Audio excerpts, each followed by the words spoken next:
So the next question, or possibly the last question I have to ask you here, is why could the One Ring only be destroyed in Mount Doom? Why is that? What is the reason?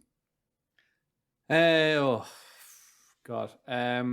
Oh golly, I mean, gosh. it's obviously that's where it was forged, and so that's kind of what they say, like, oh, only where it was made there could it be unmade and stuff like that. But then I think the actual reasons were that the fires of Mountain, or the fires of what's it called, Orodruin. Orodruin. The fires of Orodruin are like hotter than any other volcanoes in Middle Earth, I believe, as well. Which, is that right? Am I making that up? Possibly. No, I think I've heard that before somewhere, that was like I don't know, it had the highest temperature of any of the lavas or something like that. So that's where they were able to, obviously the hotter you can get something, that's like the better the steel you're going to create, or the better ring you're going to make. So if you're forging, like the same with the thing with like the elves who are forging these like amazing weapons, they would need to use like extremely hot furnaces to do that. So I think that the heat is a factor as well. But I don't know. Kind of. Well, this is one thing that people have pondered, is whether Tolkien had actually made a geological mistake in thinking that the magma inside a volcano is hotter than any other fire, such as a forge that could melt any metal on Earth, such as gold and steel. But maybe he just didn't have Google back then. But unfortunately, magma tops out at about 1300 degrees Celsius, whereas steel melts at 1370 degrees Celsius. So according to the science that we know today, dwarvish forges are hotter than a volcano, but Tolkien didn't know that. Now, but my question is that what kind of Tolkien considered? Is there any part like in the lore that says that was one of the reasons why? That apparently, like, according to Middle Earth, this is where the hottest I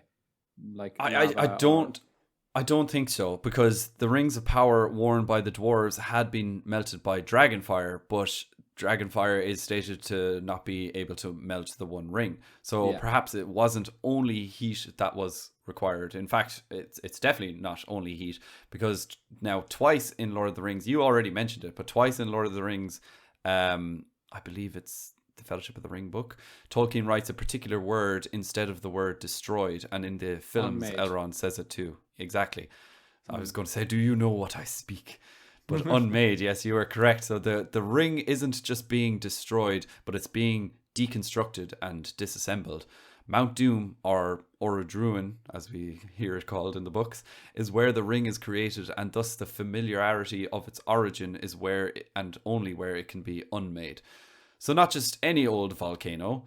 It is suggested that there would be another way to unmake the Ring of Power, and that would be at the hands of a better craftsmith. But unfortunately, Sauron is the best in Middle Earth, as all others are in the West, and they would know better to meddle in the dealings of Middle Earth. When you say the West, you don't mean like just on the coast. You mean Galway. in Valinor. Like. Yes, in Valinor. So that does beg the question then, Johnny, why couldn't Gandalf or Elrond just bring the ring over to Valinor with them and attempt to destroy it there? Jesus, that'd be a risky move, I suppose. That'd be a risky move, wouldn't it? Bringing the most evil object and the most corrupting object into where all of the these like incredibly strong spirits and these basically godlike beings live.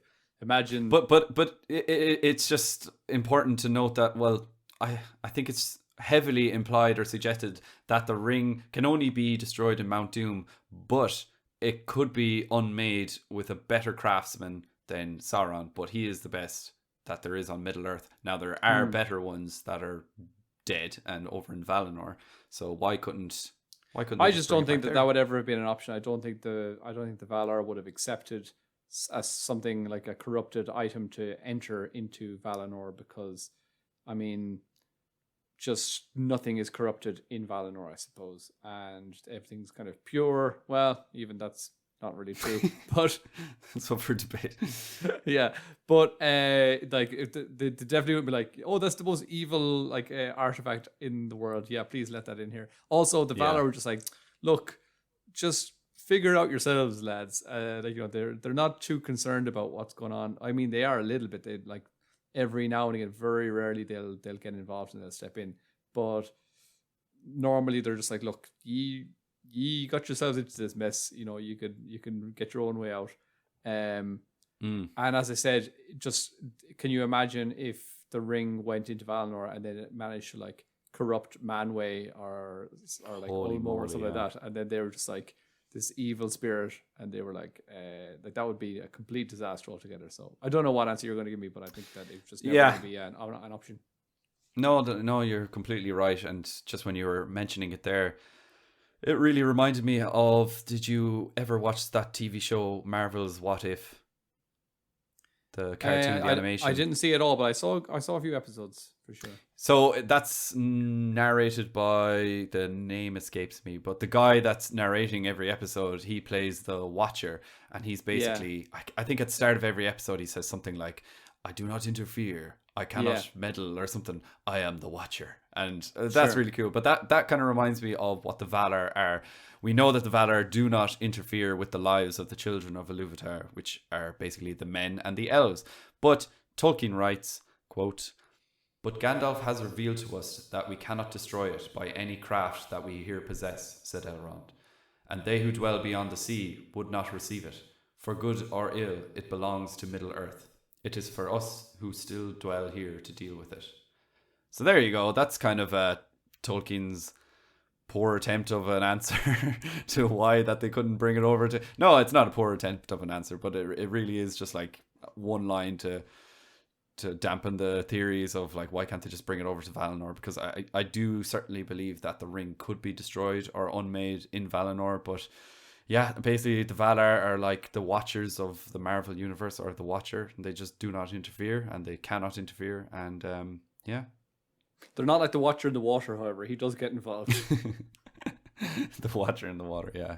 He certainly gets involved. He shouldn't be called the Watcher in the water. He should be called like the actor. Not the actor, like... the doer.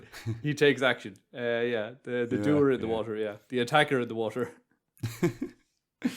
Yeah, but there you go. That's why the ring has to be destroyed in Mount Doom, or the fires of Orodruin.